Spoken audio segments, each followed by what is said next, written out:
Hello world, my name is Amelia and welcome back to another video. Hopefully this is exactly how we're going to start making this more common. Probably not so much later this month once my surgery happens, but the point is this is kind of more what I've envisioned for my future setup. So anyways, I just wanted to make another video really quick. Like I said, I've been wanting to do more frequent videos. And there was just something today that just really came over me that really I need to talk about because it's been really bothering me lately. So I can't exactly say how many people actually know about this stuff about me, but I'm obviously somebody who has dealt with a lot of mental health issues throughout my life.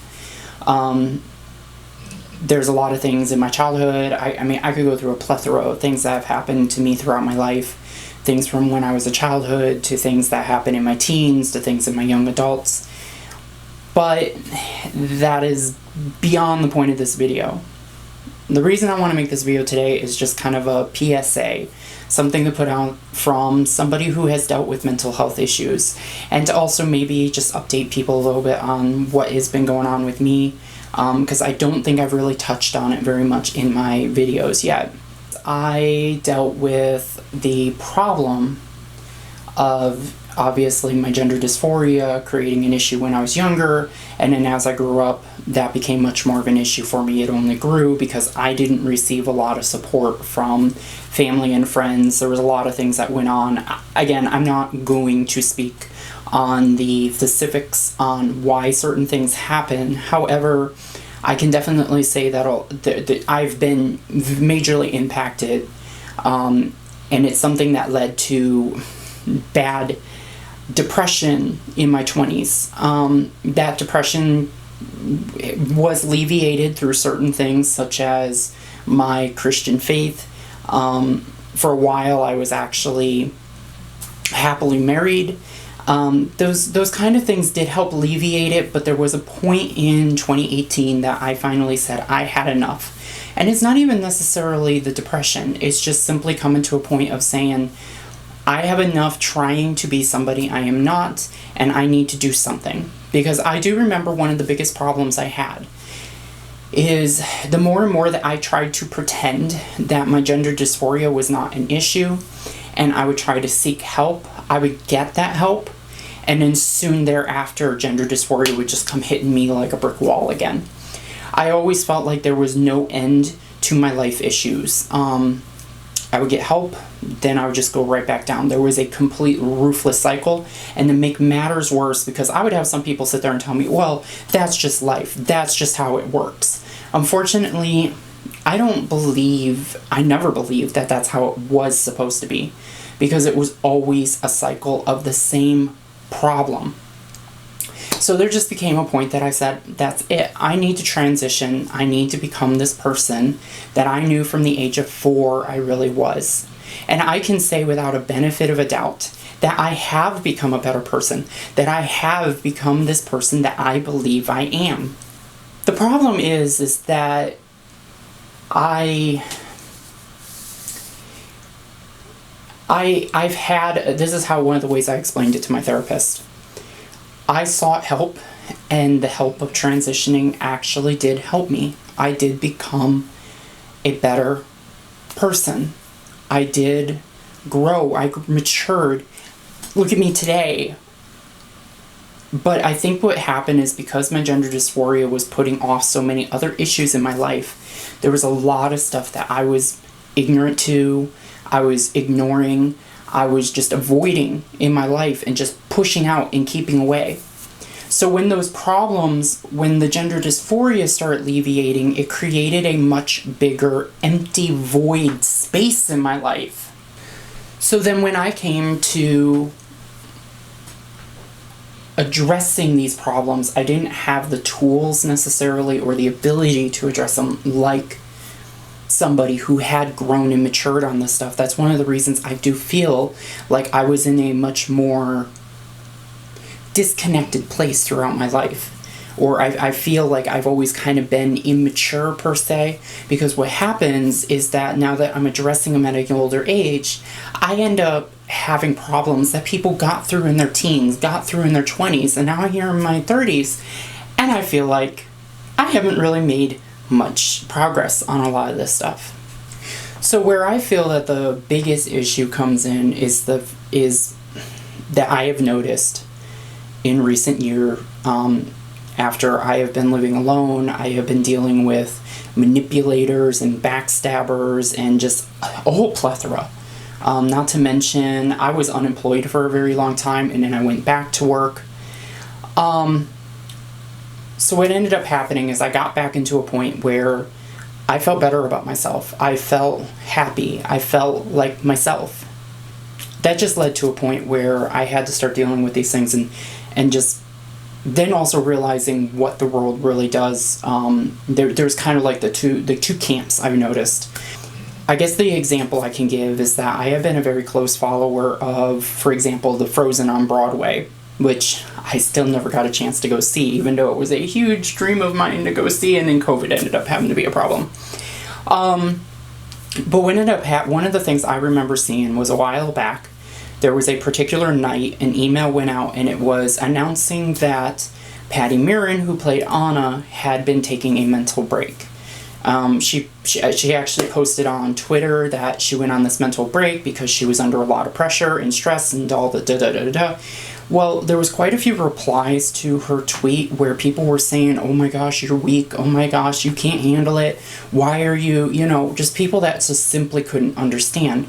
And I, for one, would say that I also didn't quite understand where she was coming from. Not to say that I was being, not an ally to mental health, because I dealt with my own issues, but more so over the fact that I was just kind of like, had to think about it because it was so bewildered to me. But then I came into the conclusion shortly thereafter that the problem is that mental health is important.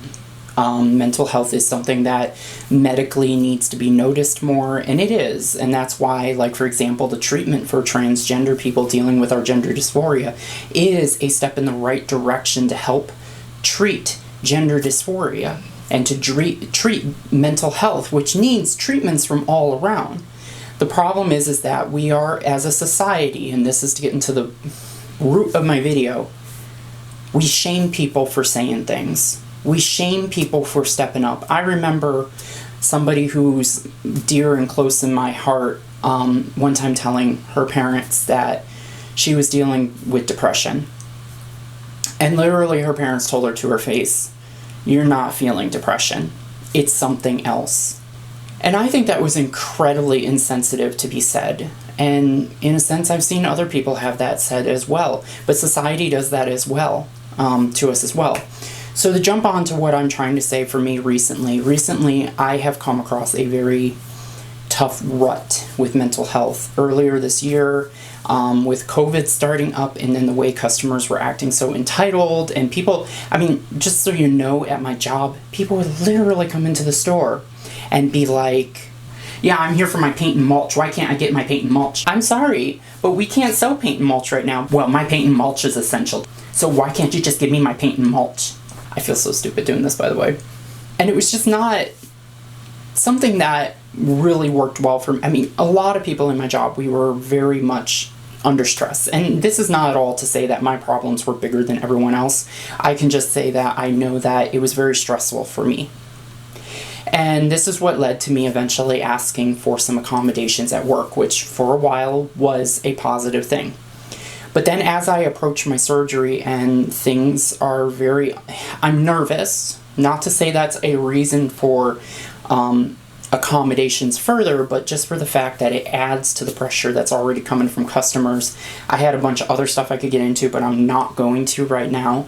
But what ultimately ended up happening is I ended up having 3 times at my job, having a complete mental breakdown and starting to just cry. To the point that 2 of those times, I had to go home. I went to my supervisor and said, "I can't survive this. I need to go home."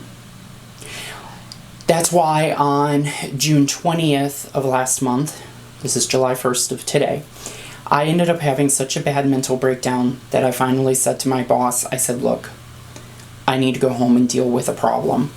I need a break.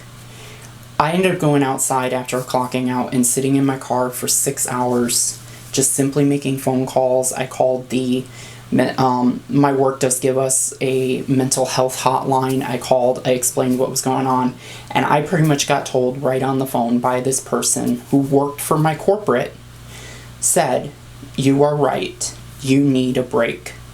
I had been telling people I need a break for the past 6 months from everything that was going on at work, even just a week, even just 2 weeks, but I couldn't afford to take the pay cut. We're talking about just being like, hey, don't schedule me for a week, and then not getting paid. But nobody ever wanted to give it to me because they didn't recognize mental health so much. Even we were getting paid time off for if you got infected with COVID. The unfortunate thing is that didn't also cover people who took time off just to get a break from the mental stress that goes on at work. And what ended up happening is I finally called our disabilities department and just said, I don't know what you can do for me. I feel like you're going to probably tell me that you're not going to give me any kind of pay for this, etc. But I said, I can't keep doing this. And I finally explained everything to them on the phone. I literally got to the point that I was just breaking down crying, trying to tell them what happened, how I've been feeling, how this has been affecting me. And that's when they went ahead and put in a claim for me for disability. A few days later, I ended up getting an email actually telling me that I was approved for short-term disability.